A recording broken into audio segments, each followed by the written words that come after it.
گھر لے آئے، اسے نہلایا دھلایا کھلایا پلایا۔ جب بچہ مسکرایا تو آپ نے حضرت عائشہ سے فرمایا کہ اے عائشہ، میں نے اس بچے کو روتا ہوا دیکھا تھا، میرا دل چاہتا تھا کہ اس بچے کو ہنستا ہوا دیکھوں۔ تو میرا پاک پیغمبر دکھی انسانیت کے چہرے پر مسکراہٹیں بکھیرنے آیا ہے۔ پھر آپ نے اس بچے سے فرمایا کیا تم پسند کرتے ہو کہ آج کے بعد میں محمد تیرا باپ، عائشہ تیری ماں، فاطمہ تیری بہن اور حسن حسین تیرے بھائی ہوں؟ یہ پیارے پیغمبر کی بچوں سے محبت کا ایک ادنا سا نمونہ ہے۔ میرے پاک پیغمبر غلاموں کے لیے بھی رحمت بن کر آئے۔ حضرت انس بن مالک ایک صحابی رسول ہیں، وہ 10 سال حضور کی انہوں نے خدمت کی۔ وہ بچپن میں حضور کی غلامی میں آ گئے تھے۔ وہ فرماتے ہیں، حدیث کی کتب میں لکھا ہوا ہے کہ میں نے 10 سال حضور کی خدمت کی، لیکن حضور پاک صلی اللہ علیہ وسلم نے کسی بات پر بھی مجھے نہیں ڈانٹا۔ حضرت زید بن حارثہ آپ صلی اللہ علیہ وسلم کے غلام ہیں۔ بچپن میں وہ آپ صلی اللہ علیہ وسلم کی غلامی میں آ گئے۔ وہ بچپن میں اپنے والدین سے بچھڑ گئے تھے۔ جب ان کے والدین کو پتہ چلا کہ حضرت زید بن حارثہ حضور پاک صلی اللہ علیہ وسلم کے پاس ہیں تو وہ آئے اور کہا کہ زید کو ہمارے حوالے کر دو۔ تو زید نے اپنے والدین کے ساتھ جانے سے انکار کر دیا اور فرمایا کہ میں نے حضور پاک صلی اللہ علیہ وسلم کی ذات میں وہ پیار دیکھا ہے، وہ شفقت دیکھی ہے، وہ محبت دیکھی ہے کہ ایک نہیں اگر 1000 والدین بھی ہوں تو میں حضور پاک صلی اللہ علیہ وسلم کی غلامی کو ترجیح دوں گا، اپنے والدین کے پاس نہیں جاؤں گا۔ حضرت بلال حبشی رضی اللہ تعالیٰ عنہ حبشہ کے رہنے والے تھے، وہاں سے غلام بنا کر لائے گئے۔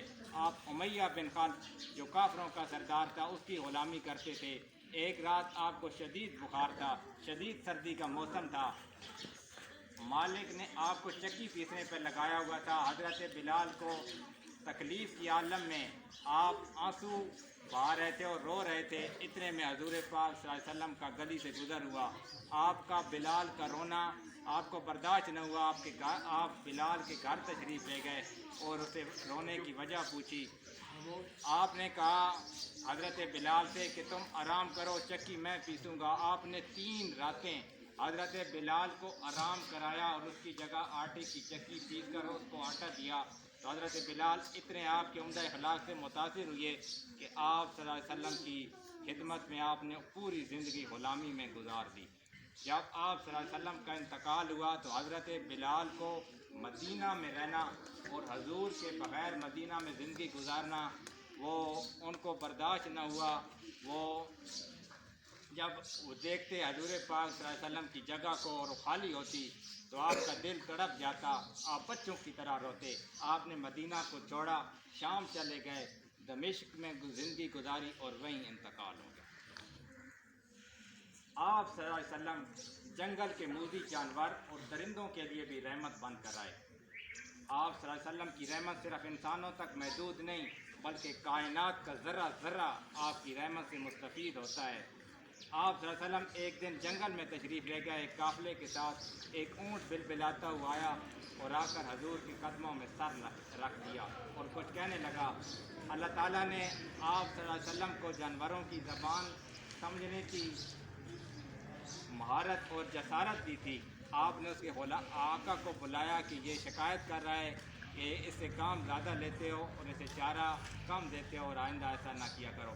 آپ صلی اللہ علیہ وسلم ایک روز جنگل میں تشریف لے گئے، آپ کے ساتھ آپ کے غلام حضرت زید بن حارثہ بھی موجود تھے۔ آپ نے دیکھا کہ ایک یہودی شکاری ہرنی کو باندھ کر اپنے گھر لے جا رہا ہے۔ جب ہرنی نے حضور کو دیکھا تو وہ آوازیں نکالنے لگی۔ اللہ تعالیٰ نے آپ صلی اللہ علیہ وسلم کو جانوروں کی زبان سمجھنے کی مہارت اور جسارت دی تھی۔ تو آپ نے اس مالک سے کہا کہ یہ ہرنی کہہ رہی ہے کہ جنگل میں میرے بچے ہیں، میں ان کو دودھ پلا کر اور کسی محفوظ مقام پر چھوڑ کر واپس آ جاؤں گی۔ یہودی شکاری نے کہا کہ ٹھیک ہے، جانے دو۔ 5 منٹ بعد، چند منٹ بعد وہ ہرنی دوڑتی ہوئی واپس آئی اور حضور کے قدموں میں سر رکھ دیا۔ تو وہ یہودی شکاری کہنے لگا کہ آج میں دیکھنا چاہتا ہوں کہ آپ واقعی سچے پیغمبر ہیں یا نہیں۔ میں مدینہ کی گلیوں میں اور کبھی مکہ کے بازاروں میں آپ کی تبلیغ سنا کرتا تھا لیکن مجھے یقین نہ تھا۔ جب آج میں نے دیکھا کہ ایک بے زبان جانور بھی آپ کے ساتھ کی ہوئے وعدے کی پاسداری کر رہا ہے، تو مجھے یقین ہو گیا کہ آپ اللہ تعالیٰ کے سچے پیغمبر ہیں۔ مجھے کلمہ پڑھاؤ، میں مسلمان ہونا چاہتا ہوں۔ تو میرا پاک پیغمبر اس ساری کائنات کے لیے رحمت بن کر آیا ہے، اور آپ صلی اللہ علیہ وسلم کو اللہ تعالیٰ نے جو شان دی، جو مقام دیا، جو مرتبہ دیا، وہ سب نبیوں سے بالا، وہ سب نبیوں سے بلند ہے۔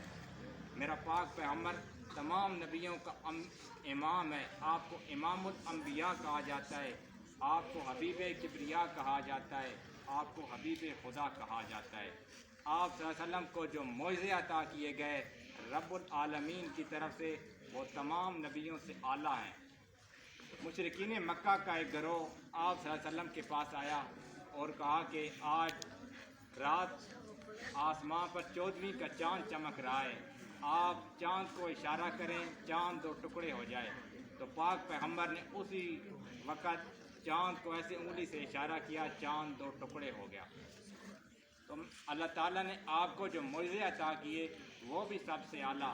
آپ مدینہ ہجرت کر کے تشریف لے گئے، راستے میں آپ کے ساتھ حضرت ابوبکر صدیق تھے، تو مشرکین مکہ نے یہ اعلان کر دیا کہ جو حضور پاک صلی اللہ علیہ وسلم اور حضرت ابوبکر صدیق کو تلاش کر کے واپس مکہ میں لائے گا، اسے 100 اونٹ انعام دیا جائے گا۔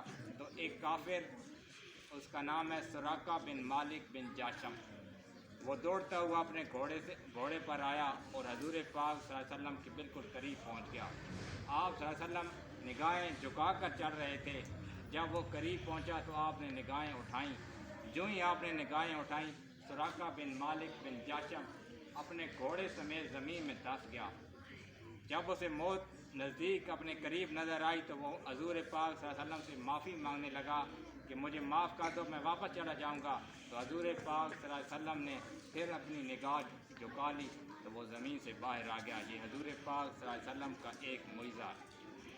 آپ اس کے بعد حار ثور میں تشریف لے گئے۔ اس کے بعد آپ نے ہجرت کر کے مدینہ آ گئے۔ حار ثور میں جب تشریف لے گئے، جو ہی آپ ہار میں گئے تو ایک مکڑی نے جالا بن دیا ہار کے منہ پر۔ ویسے مکڑی جو جالا بنتی ہے اس میں کم از کم 15-10 دن لگ جاتے ہیں، لیکن حضور پاک صلی اللہ علیہ وسلم جو ہی حار ثور میں تشریف لے گئے، اس نے جالا بن دیا۔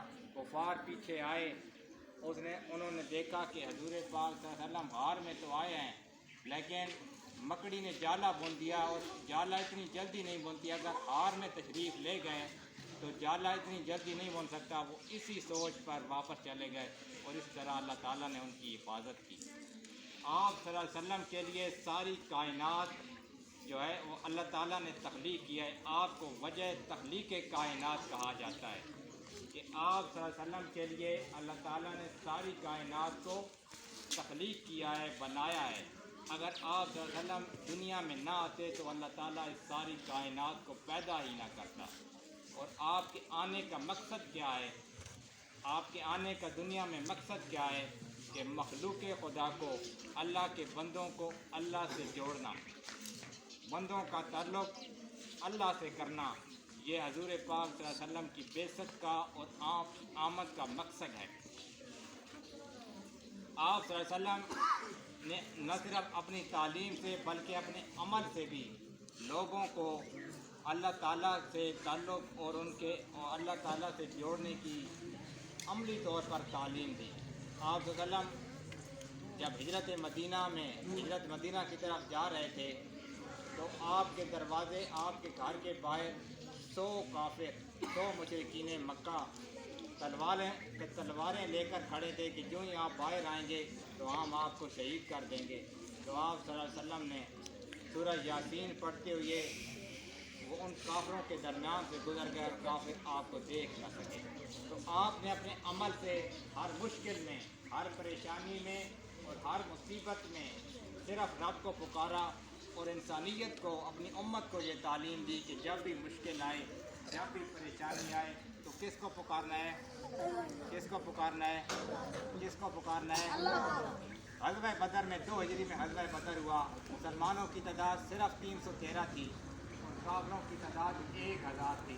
آپ شام کو میدان بدر میں پہنچ گئے، صبح کافروں کے ساتھ آپ کی مقابلہ ہونا تھا، تو آپ صلی اللہ علیہ وسلم نے پوری رات بدر کے میدان میں نماز پڑھ کر اور سجدے میں سر رکھ کر اللہ سے مانگا کہ یہ 313 صحابہ آج آپ کے پاس آئے ہوئے ہیں، اگر یہ بھی 313 نہ رہے تو قیامت تک آپ کا نام لینے والا کوئی نہ ہوگا۔ تو دوسرے دن جب بدر میں کافروں کے ساتھ مسلمانوں کا مقابلہ ہوا تو اللہ نے 5000 نشان زدہ فرشتوں کو مسلمانوں کی مدد کے لیے بھیجا، جنہوں نے کافروں کو عبرت ناک شکست دی۔ یہ 5000 نشان زدہ فرشتے، ان کا ذکر سورۃ انفال میں موجود ہے۔ تو آپ نے اپنی زندگی کے ہر موڑ پر یہ انسانیت کو اور اپنی امت کو یہ درس دیا کہ ہر مصیبت میں، ہر پریشانی میں پکارنا ہے تو کس کو؟ آپ نے ساری زندگی میں نہ قرآن کو چھوڑا، نہ نماز کو چھوڑا، نہ صبر کو چھوڑا، کیونکہ قرآن میں ہے وَاسْتَعِینُوا بِالصَّبْرِ وَالصَّلَاةِ، کہ صبر اور نماز کے ساتھ مدد طلب کرو۔